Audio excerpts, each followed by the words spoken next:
Fala pessoal, tudo bem? Sou o Igor. Vou começar a fazer vídeos aqui com relação ao blog que eu escrevo periodicamente. Então, semana, todo mês eu faço alguns artigos lá no meu Substack e a minha ideia agora é trazer eles em vídeo aqui também para poder explanar um pouco melhor alguns conceitos, algumas ideias, que ali no blog fica um pouco limitado, né? Eu recebo muitas dúvidas sobre alguma ideia que eu coloquei ali para eu explanar ela um pouco mais e eu acho que aqui daí pode ser o momento e a plataforma ideal para eu estar fazendo isso.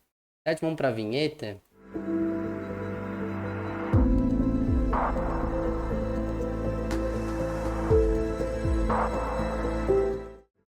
Show. Pessoal, já volto aqui com a tela compartilhada para vocês do blog, né? Quem quiser se inscrever, igorccllc.substack.com, é o mesmo nome aqui do canal. De novo, toda semana, todo mês eu estou escrevendo artigos recorrentemente ali, né? Que chega direto na sua caixa de e-mail, gratuitamente.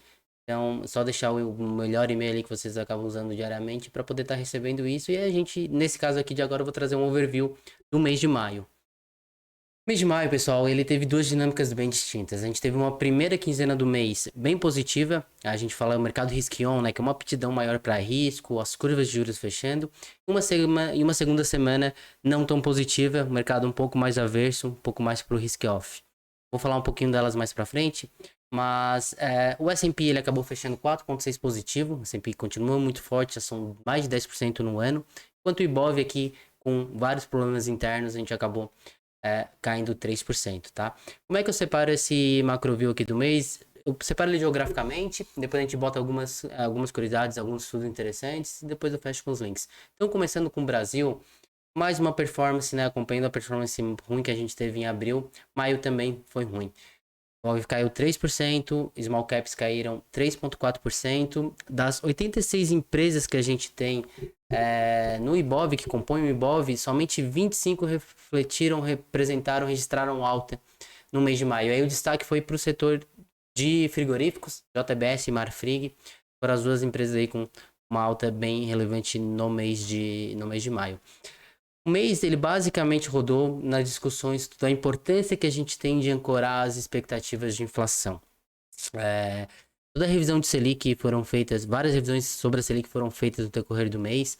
Hoje o mercado está precificando que a gente vai fechar a nossa taxa básica de juros em 10,25. Então, para você ter uma ideia, lá no final do ano passado, a gente estava projetando algo próximo, tinha casas com 8,5, 9, 9,25.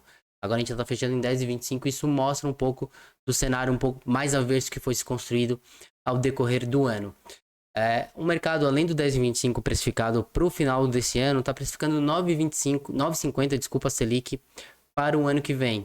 E nessa parte eu discordo um pouco. Eu estou um pouco mais otimista porque eu acredito que em 2025 a gente possa ter uma Selic terminal menor do que esse 9,5, tá? 8,5, 8,75, 9, 9,25. Uma coisa menor do que 9,5 é o meu cenário base com a foto, com as informações da economia que eu tenho hoje, certo? Trouxe aqui um gráfico sobre justamente falando, né, da expectativa da inflação implícita, a descoragem que a gente está com a inflação. E boa parte disso, ela se deu pelo dissenso na votação do cupom que a gente teve ali no início do mês. Né? O cupom, ele decidiu por cortar a Selic em 25 bips e a votação foi 5 votos. Vou até trazer aqui ó, as pessoas. 5 votos que foram feitos pelos antigos membros do comitê, pessoas que foram indicadas ali por governos anteriores, votaram por 25. Os novos indicados, membros que foram indicados por esse governo, eles votaram por 50 bips de corte. E aí, qual que é a leitura que o mercado fez nesse momento? Que esses novos indicados, que são as pessoas que vão assumir o Banco Central no mês que vem, desculpa, no ano que vem, na virada do ano, ele pode ter uma postura mais política do que técnica, forçando uma taxa de juros menor do que a economia, do que os dados econômicos de fato permitam. Essa foi a leitura do mercado. Eu discordo um pouco disso, né? Eu acredito que a gente tinha espaço sim para cortar 50 bips nessa reunião. E por eu achar que tinham condições para cortar 50 bips, não vejo uma decisão tomada de forma política por parte desses membros novos. Se a situação fosse outra, aí poderia sim configurar isso. Não é a foto dessa reunião. Nessa reunião, acho que a gente tinha espaço, assim, os dados econômicos nos permitiam fazer um corte de 50 bips. O governo, Campos Neto e a turma anterior optou por ser um pouco mais conservadora nesse ponto, acabaram decidindo por 25. Mas essa configuração dos votos, muito distante entre a turma velha com a turma nova, foi o que de fato aumentou um pouco da desconfiança, um pouco da insegurança no mercado. E com isso, o que acontece? A gente começou a trazer NTNBs, o IPCA+, os Tesouro, pagando o IPCA mais 6.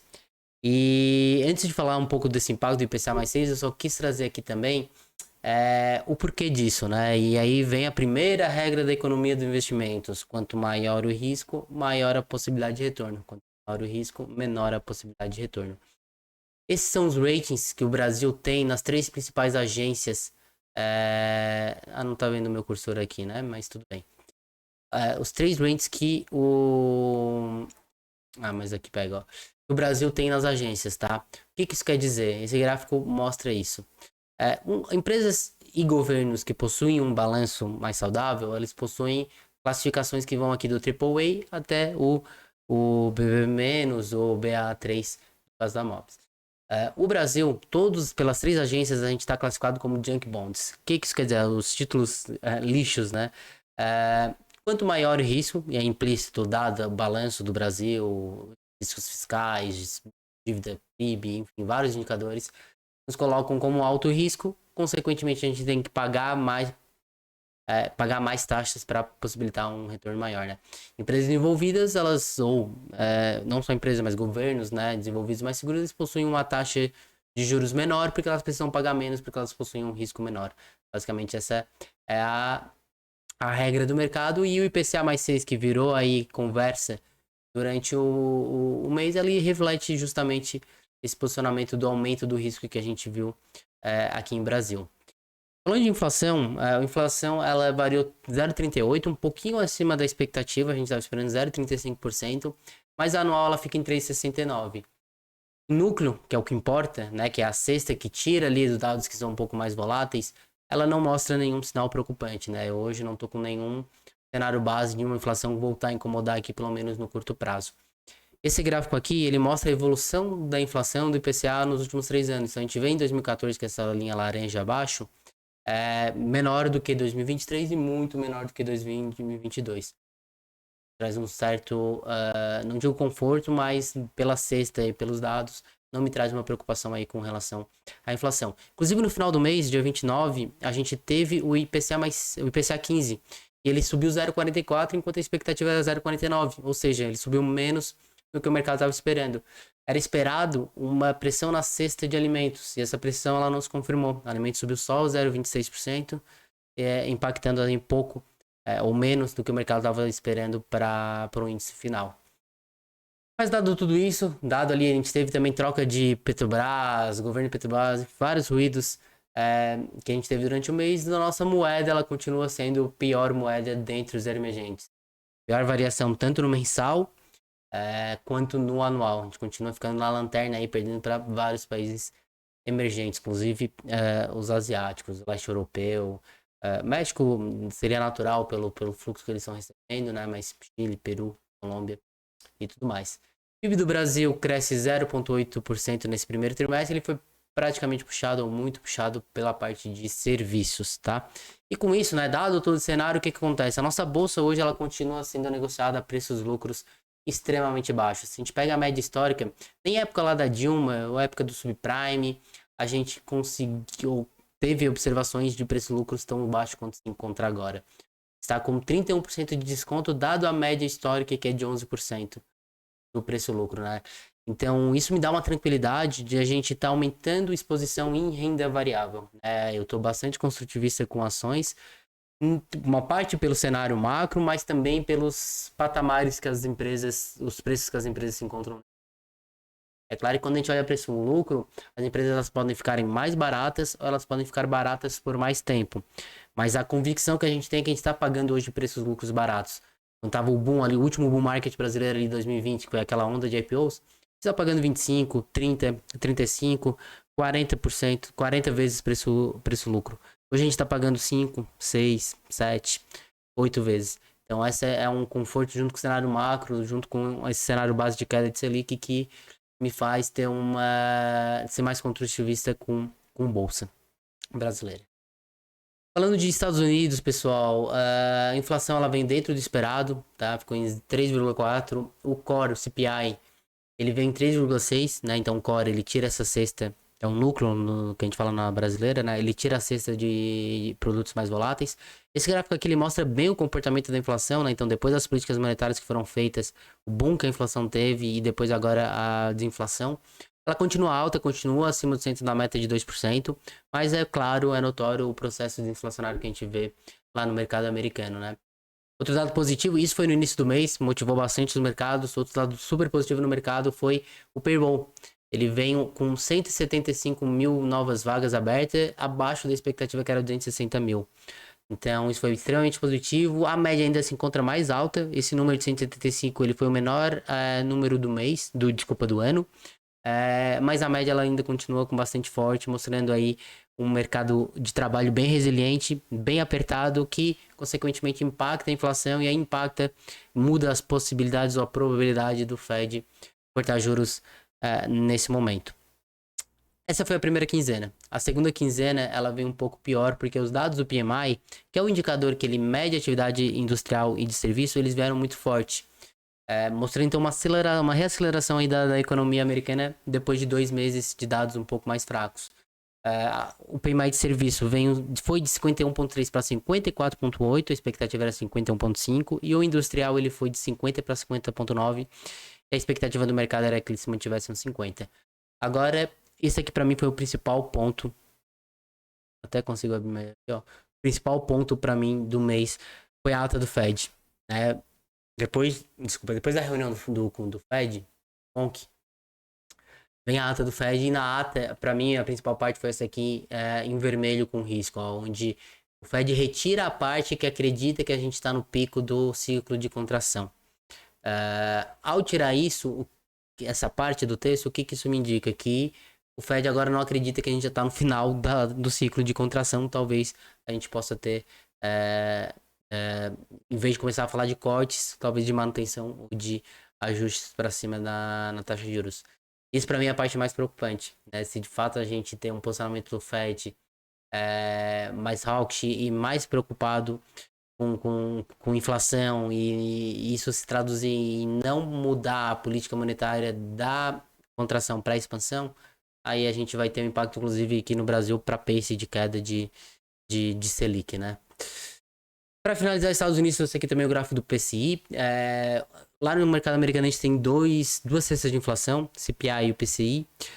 O PCI, para mim, ele é o mais importante, porque é o que o Fed usa no seu modelo, né? O Banco Central americano usa no seu modelo. Então ele tem basicamente um comportamento muito parecido com o CPI, né? Se a gente pegar essa janela aqui, ó. Mas ele possui núcleos e produtos um pouco diferentes, né? E o Fed olha mais esse número aqui. Falando de Europa, escrevi bastante de Europa no início do mês, onde eu acreditava que a Europa poderia acontecer uma coisa histórica, que era a Europa cortar a taxa de juros antes do mercado americano. Isso de fato aconteceu. Ontem saiu a decisão do BCE sobre a política monetária cortando 25 bips. Nunca antes na história da zona do euro a gente teve esse movimento onde a Europa cortava a taxa de juros antes dos Estados Unidos, tá? Escrevi isso inclusive na última newsletter. Quem quiser procurar ali no blog, vai estar bem explicadinho, até um estudo que eu fiz e tudo mais, falando um pouco desse movimento. E ele de fato aconteceu agora em junho, foi decretado aí o primeiro país entre Estados Unidos a fazer o início das descidas da corte de juros. Mas vamos aqui para os dados de atividade econômica. Os PMIs, eles deram suporte para a narrativa, né, de recuperação econômica. A inflação ela continua a trajetória de desinflação. Inclusive aqui a gente já espera que para segundo semestre a inflação ela esteja dentro da meta do BCE. Isso é bem interessante e bem importante para essa tomada de decisão de corte de juros. Já o Reino Unido, a inflação ela vem dentro da meta, mas o core ele vem um pouco acima. Então, se a gente olhar aqui o CPI, ele está abaixo da meta, ou está muito próximo da meta, do target de 2%, mas o core ainda não. O core está ali um pouco abaixo de 4%. Isso fez 3,9%, tá? O core do Reino Unido. Isso fez com que o mercado cortasse a possibilidade de a gente ter corte de juros lá pelo Reino Unido. Certo, pessoal? Vindo aqui agora para a última sessão de curiosidades, que eu sei que é a que vocês mais gostam, que eu mais recebo mensagens aqui no blog. Começar por um estudo da Bloomberg sobre uma possível guerra com China e Taiwan e o que isso impactaria para o mercado. Esse estudo é muito legal porque ele traz aqui, ó, uma possibilidade de queda de 10,2% no PIB mundial. Isso para mim foi muito impactante, né? Porque é brutal a gente ver uma percepção de queda de 10% no PIB mundial. A gente não tá falando do PIB brasileiro ou do PIB americano, que já seria um negócio muito forte, né? Tá falando do mundo cair 10%, ter uma produção de menos 10%. Realmente muito impactante uma guerra, caso uma guerra venha acontecer em Taiwan e China. Claro que o maior impactado seria Taiwan, com menos 40%. Aqui alguns destaques, a própria China, com um impacto aí de menos 16,7%. E aí, entre os emergentes, o México, 13%. União Europeia aqui com quase 10% e Estados Unidos com 6,7%, tá? O Brasil seria um dos países, segundo esse estudo, menos impactado por essa guerra. A gente seria impactado, claro, o mundo inteiro, mas numa proporção menor aí que os outros países, inclusive com os emergentes. Quando a gente olha essa de emergente, que é os países que a gente liga, a gente tem México aqui com 13%, Indonésia com quase 10%, Turquia 9,4%, Índia com 8%, Rússia com 7,8%. Então, o Brasil estaria um pouco melhor posicionado no relativo com caso venha a ocorrer essa guerra. Outro dado legal do mês aqui foi a Nvidia, né? A Nvidia soltou um resultado, um balanço, um aumento de 606% no lucro. Algo completamente surreal, né? E essa imagem aqui, ela já está desatualizada. Salvo engano, a Nvidia bateu 3 trilhões de dólares de market cap. Essa imagem aqui é de uns 7, 8 dias atrás. Mas ela mostra bem o impacto, o tamanho de Nvidia hoje, né? Para mim, o maior é a comparação com esse segundo bloco aqui, ó. O market cap de Nvidia hoje é maior que a soma de JP Morgan, Berkshire Hathaway, que é a empresa do Buffett, e de Meta, o antigo Facebook. Isso dá para entender a proporção do tamanho de Nvidia, né? Aqui é outra comparação. Soma Pepsi, Salesforce, Coca, John Johnson, que mais? Pepsi, P&G, Procter Gamble, Bank of America, BofA aqui. Pega todos esses aqui, Nvidia ainda é maior. É o surreal, né? As outras duas comparações aqui, Netflix, Walmart e Amazon, Disney, The Home Depot e Disney. Desculpa aí, Google. Surreal, realmente, a performance de Nvidia. E o mais intrigante para mim foi o guidance que o board soltou de que espera um crescimento dessa mesma magnitude para o próximo ciclo. Então, imagina a Nvidia subindo aí mais 600% de lucro para o próximo ciclo.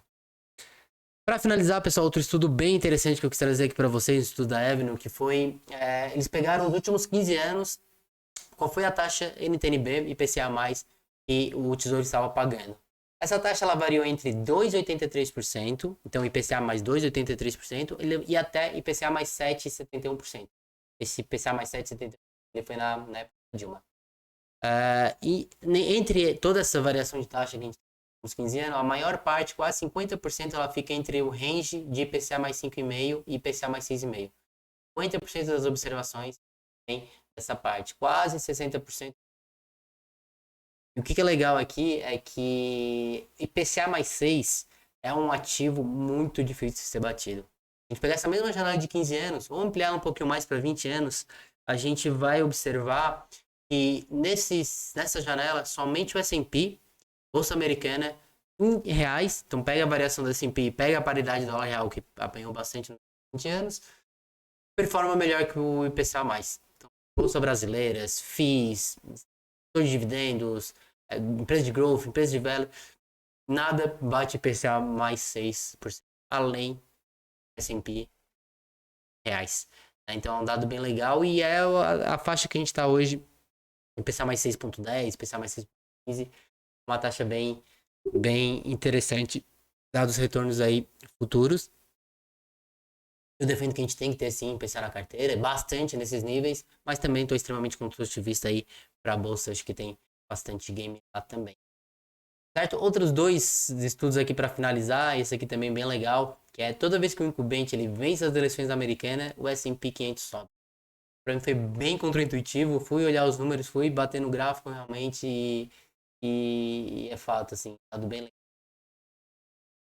Todos os incumbentes que ganharam a eleição, dado subiu. Every fucking time. Para finalizar, hoje as empresas americanas estão com caixa de 3,5 trilhões de dólares. Nominalmente falando, é o maior número que as empresas americanas tiveram em caixa, ou equivalentes, né? Nominalmente, maior número, proporcionalmente, estamos quase nas máximas, ali, muito próximo da década de 50, quase 6% ali do total de assets. Então mostra aí que realmente tem muita pressão baixa. Tá certo, pessoal. Espero que tenham gostado, tá? Se alguém quiser alguma dúvida, olhar a carteira, trocar uma ideia, é só me chamar nesse e-mail aqui ou mandar mensagem pelo blog, nas redes sociais. Todas as minhas redes sociais são Igor, CCLLC.